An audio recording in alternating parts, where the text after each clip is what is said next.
Pemirsa Berita Kalimantan Selatan kembali hadir menjumpai Anda bersama saya Zaldi Ariandi.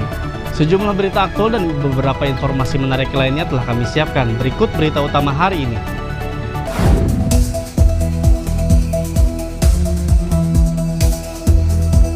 Forum Politik tekankan media harus netral dan akurat.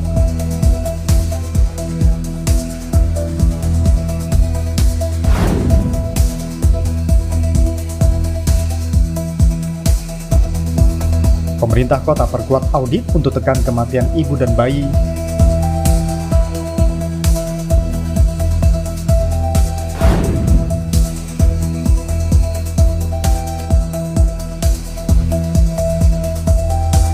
Banjarmasin lepas 103 atlet NPCI dengan komitmen kesetaraan.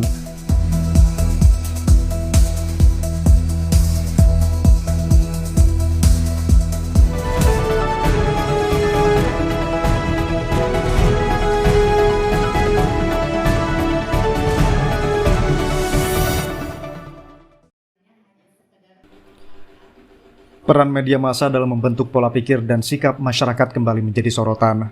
Pada forum pendidikan politik bagi masyarakat yang digelar Kesbangpol Kalimantan Selatan di Banjarmasin, netralitas dan akurasi pemberitaan dinilai sangat menentukan persepsi publik terhadap kebijakan pemerintah.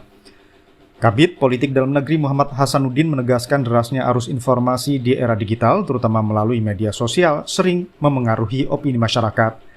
Karena itu, ia menekankan pentingnya peran pers untuk menghadirkan informasi yang akurat dan terverifikasi. Mengundang kawan-kawan pers untuk kita akan memberikan semacam edukasi pendidikan kepada Dewan Pers dengan menghadirkan dua narasumber. Jadi dari PWI, kemudian dari Dinas Kominfo. Nah, dari hal ini ada beberapa hal yang disampaikan oleh mereka bahwa hak dan kewajiban serta tanggung jawab sebagai warga negara perlu ditingkatkan, perlu dipahami, sehingga diharapkan kawan-kawan dari media elektronik, media massa, dan media cetak dapat memahami apa yang harus mereka laksanakan terkait dengan peran dan netralitas mereka dalam hal pendidikan politik ini. Sementara itu, Kasih Pengelolaan Opini Publik Diskominfo Kalimantan Selatan Hairun Nikmah menyampaikan bahwa pers berfungsi sebagai jembatan antara pemerintah dan masyarakat. Kemitraan tersebut tidak mengurangi fungsi pers sebagai kontrol sosial. Hal ini dibuktikan dengan Indeks Kemerdekaan Pers Kalimantan Selatan 2024 yang menjadi peringkat pertama nasional dengan nilai 80,91 dan menjadi satu-satunya provinsi berkategori bebas. Forum ini juga menjadi ruang diskusi bagi para insan pers untuk memperkuat perannya dalam mengedukasi publik, sekaligus menjaga netralitas di tengah cepatnya penyebaran informasi. Kegiatan ini diharapkan dapat meningkatkan literasi politik masyarakat, serta memperkuat sinergi antara pers, pemerintah, dan publik dalam menghadirkan ruang informasi yang sehat. Hafiz Ar-Rahman dan Lutfi Darlan melaporkan dari Banjarmasin, Kalimantan Selatan.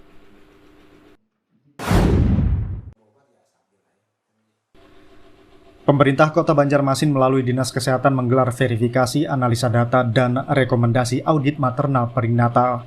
Kegiatan berlangsung di Hotel Rodita Banjarmasin dan dibuka langsung oleh Wali Kota Muhammad Yamin. Acara ini dihadiri perwakilan 13 rumah sakit dan 28 puskesmas, termasuk berbagai sektor terkait. Wali Kota Yamin menegaskan kegiatan ini penting sebagai evaluasi bersama untuk menekan angka kematian ibu hamil, bayi baru lahir, dan balita di Kota Banjarmasin. Ia meminta setiap kasus dicatat secara disiplin dan ditindaklanjuti, serta berharap koordinasi lintas sektor semakin kuat dalam menangani kesehatan ibu dan anak. Kita berharap kegiatan ini dilaksanakan satu bahan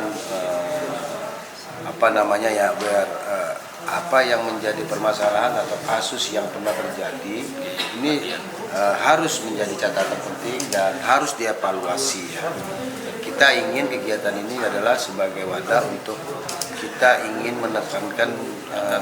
menekan angka kematian ya pada ibu hamil dan pada bayi ya. Nah, dengan kegiatan ini lintas sektor koordinasi baik puskesmas, rumah sakit yang ada di Kota Banjarmasin ini agar setiap kasus atau apa yang terjadi itu harus dengan disiplin mencatatnya, dicatat dan ditindaklanjutin Karena ini juga menjadi suatu prioritas bagi pemerintah Kota Banjarmasin untuk menekan angka atau mengurangi kematian angka ibu hamil dan pada anak bayi. PLT Kepala Dinas Kesehatan Kota Banjarmasin Muhammad Ramadan menjelaskan bahwa pencegahan kematian ibu dan bayi harus dimulai dari pemeriksaan rutin kehamilan. Minimal 6 kali pemeriksaan dianjurkan agar potensi gangguan bisa terdeteksi lebih awal. Ramadan menyebut penyebab kematian ibu masih didominasi hipertensi dalam kehamilan, pendarahan, infeksi, dan kelainan bawaan. Dengan fasilitas posyandu yang kini semakin lengkap, mitigasi risiko diharapkan lebih optimal. Hingga Oktober 2024 tercatat 8 kasus kematian ibu di Banjarmasin. Ramadan menegaskan angka ini harus menjadi alarm untuk bekerja lebih keras, mengingat kota tersebut berada di peringkat ketiga tertinggi di Kalimantan Selatan. Kegiatan ini memang tadi kata amanah Pak Wali bahwa bagaimana kita menekan angka kematian ibu pada saat melahirkan dan bayi yang baru lahir. Nah, itu bagian dari mitigasi kita resiko, mulai dari hamil di awal, terus konsisten ke posyandu, ke Pasyankas, pemeriksaan sebanyak 6 kali selama kehamilan, dan kemudian jangan sampai terlewatkan sehingga mengetahui mungkin ada gangguan janin atau gangguan terhadap ibunya atau kehamilannya, sehingga dapat dideteksi dan pada saat melahirkan alhamdulillah dia normal, ibunya sehat, anaknya lahir dengan selamat, dan kalau memang dia ada masalah kandungan dilakukan SC, nah itu konsisten kita jaga. Pemerintah Kota Banjarmasin menegaskan komitmennya melalui peningkatan layanan kesehatan, edukasi masyarakat, dan kolaborasi fasilitas kesehatan demi menekan angka kematian ibu dan bayi. Fudail dan Lutfidaran melaporkan dari Banjarmasin, Kalimantan Selatan.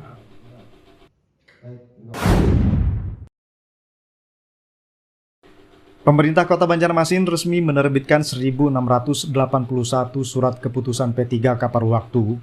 Penyerahan SK dilakukan langsung oleh Wali Kota Muhammad Yamin seusai apel pagi di Balai Kota Banjarmasin.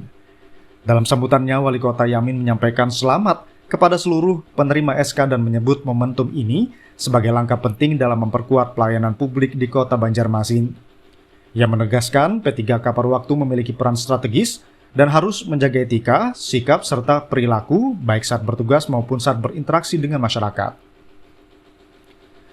Wali Kota Yamin juga meminta pegawai peka terhadap kebutuhan warga dan mampu menghadirkan pelayanan yang benar-benar dirasakan manfaatnya. Ia mengajak seluruh P3K bersyukur dan memohon kemudahan dalam menjalankan amanah agar pelayanan semakin optimal. Sementara itu, Kepala BKD Diklat Kota Banjarmasin Totok Agus Terianto memastikan P3K paruh waktu kini telah masuk dalam sistem ASN pemerintah kota. Seluruh pegawai wajib mematuhi kode etik ASN dan berada dalam pengawasan BKD Diklat. Mekanisme penanganan pelanggaran pun sudah diatur jelas melalui masing-masing SKPD. Dengan diterbitkannya SK ini, pemerintah Kota Banjarmasin berharap pelayanan publik semakin cepat, tepat, dan profesional di seluruh lini. Fudail dan Lutfidaran melaporkan dari Banjarmasin, Kalimantan Selatan.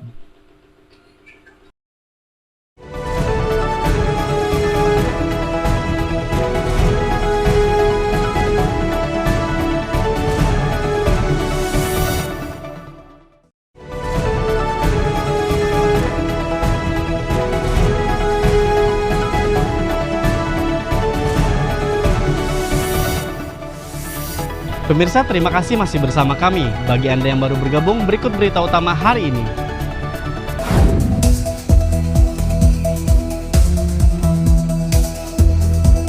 Forum Politik tekankan media harus netral dan akurat.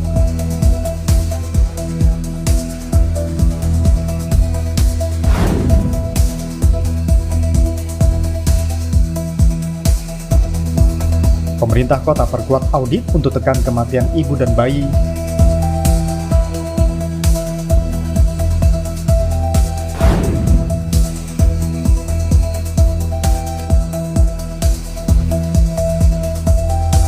Banjarmasin lepas 103 atlet NPCI dengan komitmen kesetaraan.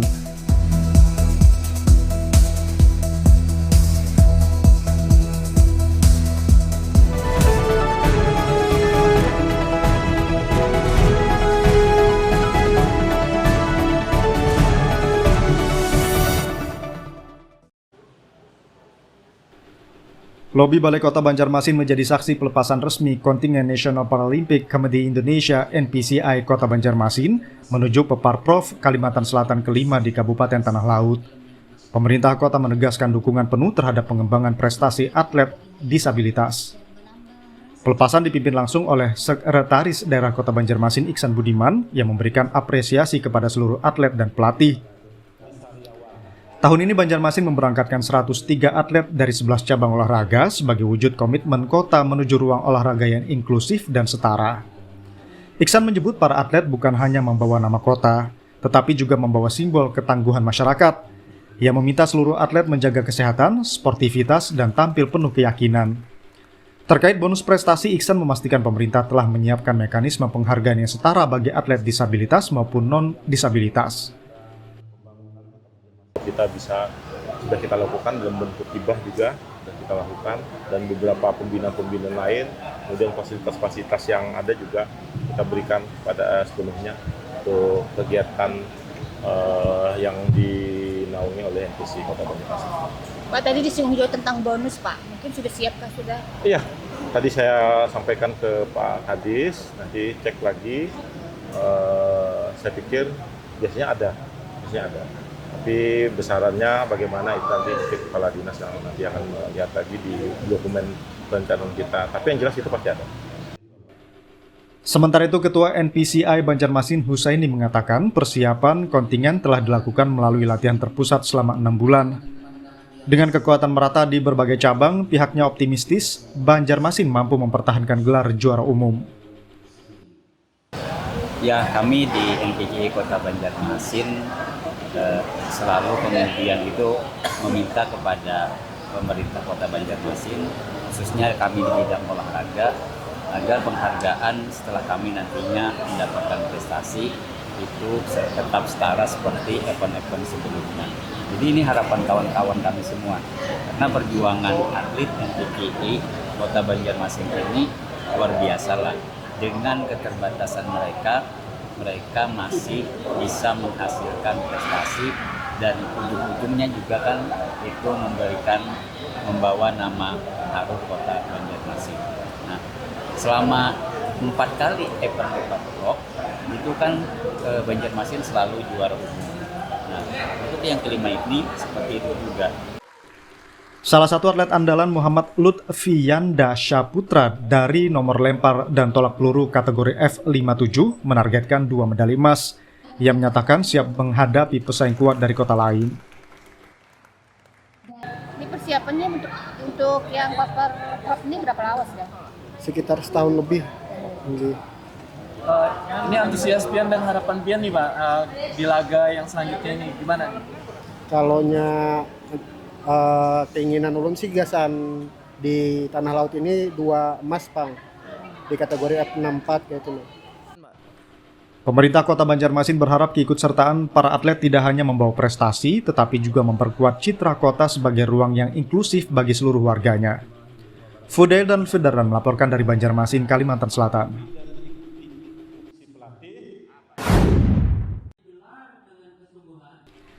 Pemerintah Kota Banjarmasin melalui bagian tata pemerintahan menggelar rapat koordinasi penyelenggaraan nama rupa bumi atau toponimi. Kegiatan berlangsung di salah satu hotel berbintang di Banjarmasin dan diikuti para camat serta lurah sekota Banjarmasin. Kepala Bagian Tata Pemerintahan Dedi Friyadi menjelaskan rapat ini digelar untuk memastikan penyelarasan data kewilayahan agar seragam dan akurat. Ia menegaskan data rupa bumi memiliki peran penting sebagai data dukung geospasial yang nantinya akan disinkronkan dengan data nasional, sehingga tidak terjadi tumpang tindih penamaan wilayah. Terkait kegiatan hari ini ya diharapkan sebenarnya tujuan utamanya adalah penyamaan persepsi di administrasi pemerintahan kewilayahan. Makanya pesertanya ini adalah di para camat, para lurah sekota Banjarmasin. Jadi dengan agenda rapat koordinasi terkait rupa bumi, toponimi, dapat menjadi pada akhirnya menjadi data dukung pelaksanaan geospasial di wilayah Kota Banjarmasin, di mana data-data tersebut akan disinkronisasi dengan data geospasial nasional. Sementara itu, Kepala Subbagian Pemerintahan Umum Setda Provinsi Kalimantan Selatan, Hairul Mukminin menyebut rapat ini merupakan penyegaran materi dasar toponimi, mengingat banyak peserta baru. Ia menjelaskan bahwa penetapan nama wilayah memiliki kaidah khusus, termasuk larangan menamai jalan dengan nama orang yang masih hidup atau belum 5 tahun wafat, sesuai aturan yang berlaku. Ini sekedar kita merefresh ulang, karena sudah beberapa tahun yang lalu kan kita sudah mengadakan kegiatan ini. Tadi kita sudah berkomunikasi sama Pak Kabak, kayak apa nih materinya Pak? Biar beliau kita teknik awal lagi lah, dari dasar lagi, karena ini peserta banyak yang baru-baru. Baik penamaan nama jalan, tata caranya, aturan yang kita pakai nantinya, bagaimana, termasuk yang tadi yang sering dipertanyakan oleh masyarakat di beberapa daerah itu yang itu tadi, yang kenapa penamaan jalan yang sebelum orangnya meninggal dan sebelum 5 tahun itu yang dipertanyakan. Itu dan juga untuk lebih lanjutnya sebenarnya ini ada kelanjutannya Pak Kapal. Jadi kita ada teknis lapangan lagi untuk pengumpulan data. Jadi untuk hari ini tahapan awalnya kita pengenalan dasar dulu kepada peserta, pengenalan dasar untuk penambahan ilmu. Ya. Hairul menambahkan kegiatan ini merupakan tahap awal sebelum penyusunan teknis lapangan untuk memperbarui pendataan nama wilayah. Ia juga menyebut sejumlah penamaan yang terlanjur dilakukan saat ini masih dalam proses evaluasi bersama kementerian terkait. Melalui kegiatan ini, pemerintah Kota Banjarmasin berharap penyelarasan administrasi kewilayahan semakin tertata, sehingga mempermudah sinkronisasi sistem geospasial dan pelayanan publik ke depan. Fudel dan Federal melaporkan dari Banjarmasin, Kalimantan Selatan. Air merupakan sarana yang sangat vital bagi kelangsungan hidup. Seiring dengan pertambahan jumlah penduduk, perkembangan Kota Banjarmasin baik di sektor pembangunan maupun industri yang terus meningkat mengakibatkan kebutuhan akan air bersih terus bertambah. Untuk itu, Pam Banjarmasin sebagai perusahaan pengelola air bersih di Kota Banjarmasin dituntut untuk dapat memenuhi kebutuhan akan air bersih. Kota Banjarmasin menjadi salah satu penyangga ibu kota negara, memiliki jumlah penduduk 708.516 jiwa pada tahun 2021 dengan luas wilayah 98,46 km persegi, juga dijuluki sebagai kota 1000 sungai. Semakin meningkatnya jumlah penduduk membuat sarana dan prasarana Kota Banjarmasin harus ditingkatkan, terutama untuk pendistribusian air bersih yang dialirkan kepada masyarakat dengan kualitas, kuantitas, kontinuitas, serta tekanan hingga kebutuhan air bersih bisa dirasakan masyarakat Kota Banjarmasin sampai dengan wilayah terujung. Berdasarkan Perda Nomor 1 Tahun 2022 tentang perubahan bentuk Badan Hukum Perusahaan Daerah Air Minum Banjarmasin, resmi berubah menjadi Perusahaan Perseroan Daerah PT Air Minum Banjarmasin atau Perseroda. Akte pendirian nomor 05 tanggal 10 Juni 2022 yang disahkan melalui keputusan Menteri Hukum dan Hak Asasi Manusia Republik Indonesia. Pam Banjarmasin mempunyai visi, yaitu mewujudkan perusahaan air minum yang berdaya saing global, cerdas, dan unggul dalam pelayanan serta pengelolaan secara berkelanjutan. Sedangkan misi PT Air Minum Banjarmasin adalah mengembangkan karyawan profesional berakhlak mulia, menjaga ketersediaan sumber daya air baku yang berkelanjutan, menerapkan pelayanan prima dan inovasi sistem teknologi terkini, melaksanakan manajemen mutu, lingkungan, keselamatan dan kesehatan kerja atau K3, mengembangkan diversifikasi usaha. Pam Banjarmasin Kota Banjarmasin berupaya untuk tetap terus eksis dalam memberikan pelayanan terbaik kepada pelanggan. Sejalan dengan perkembangan Kota Banjarmasin dan sekitarnya, disadari bahwa kapasitas sumber daya dan kemampuan sistem produksi yang tersedia masih terbatas dan perlu terus ditingkatkan.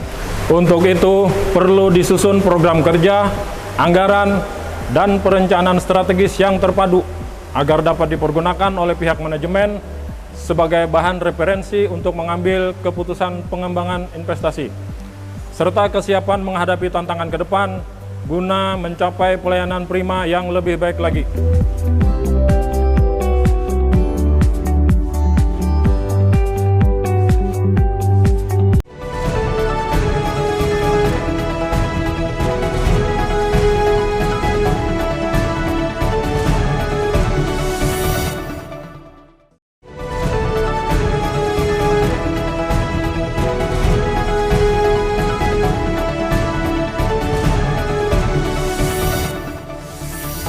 Pemirsa, terima kasih masih bersama kami. Bagi Anda yang baru bergabung, berikut berita utama hari ini.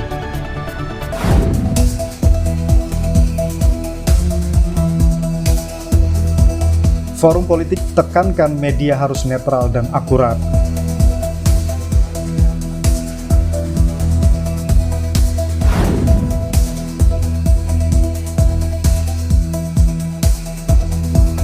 Pemerintah kota perkuat audit untuk tekan kematian ibu dan bayi.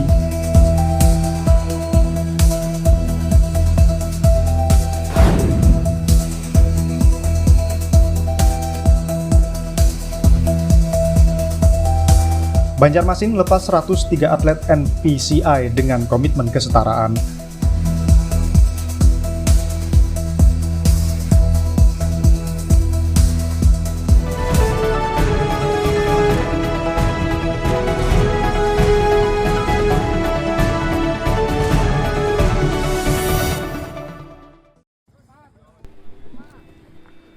Razia balap liar kembali digelar aparat kepolisian. Kali ini berlangsung di Jalan Semanding, Grabagan, Tuban, Jawa Timur, Rabu malam. Dalam operasi itu, petugas berhasil mengamankan 22 remaja beserta 17 unit sepeda motor yang diduga digunakan untuk aksi balap liar. Para remaja kemudian dibawa ke Mapores Tuban untuk dilakukan pendataan dan pembinaan. Razia dilakukan setelah maraknya laporan masyarakat terkait aksi balap liar yang meresahkan dan membahayakan. Petugas gabungan langsung menyisir lokasi dan berhasil menemukan puluhan remaja yang tengah bersiap melakukan balapan. Sebanyak 22 remaja diamankan, berikut 17 sepeda motor yang turut disita untuk pemeriksaan lebih lanjut. Satu persatu pengendara diperiksa identitas, kondisi kendaraan, serta alasan keberadaan mereka di lokasi tersebut. Kasat Lantas Polres Tuban AKP Muhammad Hariyazi Syahrani menegaskan seluruh pelaku balap liar akan ditindak sesuai ketentuan hukum yang berlaku. Dalam pembinaan, ia menyampaikan pesan tegas sekaligus menyentuh kepada para remaja, mengingatkan bahwa tindakan mereka tidak hanya berbahaya, tetapi juga menyakiti hati orang tua. Ia menyampaikan bahwa pihak kepolisian peduli terhadap keselamatan anak-anak. Ia meminta para remaja untuk tidak mengulangi perbuatan serupa dan untuk meminta maaf kepada orang tua mereka. Bahkan menekankan agar mereka mencium kaki orang tua sebagai bentuk penyesalan dan rasa hormat. Anak Bapak, kami peduli dengan anak Bapak, tolong anaknya diingatkan agar tidak mengulangi kejadian yang sama. Setelah ini, kalian minta ampun ke orang tua kalian, cium kaki orang tua kalian. Masih syukur kalian masih bisa berdiri di depan orang tua kalian. Kalian minta ampun, kalian minta maaf, cium kaki orang tua kalian. Setelah proses pendataan, Polres Tuban kemudian memanggil orang tua dan wali masing-masing remaja untuk menjemput anak mereka. Suasana haru tak terelakkan. Di banyak sudut ruang pelayanan, air mata pecah. Para orang tua tak kuasa menahan sedih melihat anaknya ditegur keras karena aksi yang membahayakan diri sendiri maupun pengguna jalan lainnya. Tak sedikit yang memeluk anak mereka sambil memberikan nasihat agar kejadian seperti ini tidak terulang. Pihak Polres Tuban kembali mengingatkan bahwa tidak ada orang tua yang ingin melihat anaknya pulang dalam kondisi tersangkut pelanggaran lalu lintas.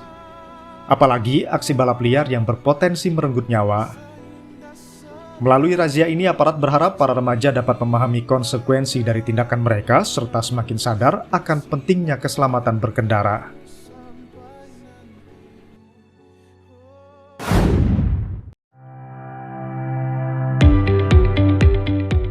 PT Air Minum Intan Banjar Perseroda merupakan BUMD air minum yang melayani dua wilayah atau daerah, yaitu Kabupaten Banjar dan Kota Banjarbaru.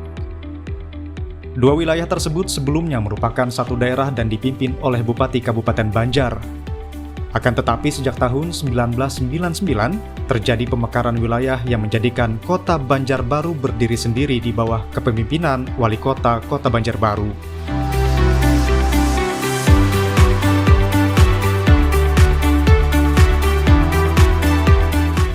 Kabupaten Banjar memiliki luas wilayah kurang lebih 4.688 km persegi, serta memiliki 19 kecamatan. Sedangkan Kota Banjarbaru memiliki luas wilayah kurang lebih 371 km persegi dan terdiri dari 5 kecamatan.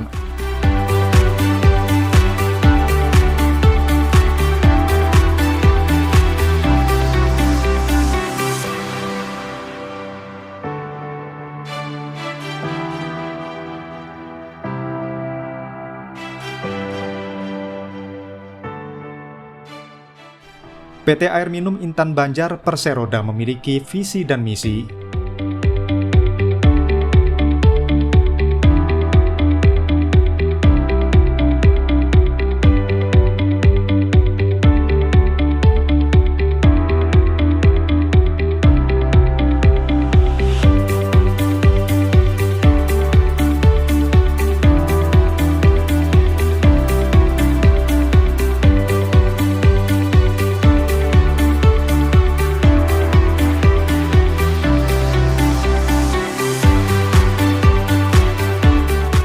Pemirsa, berita tadi sekaligus menutup perjumpaan kita hari ini.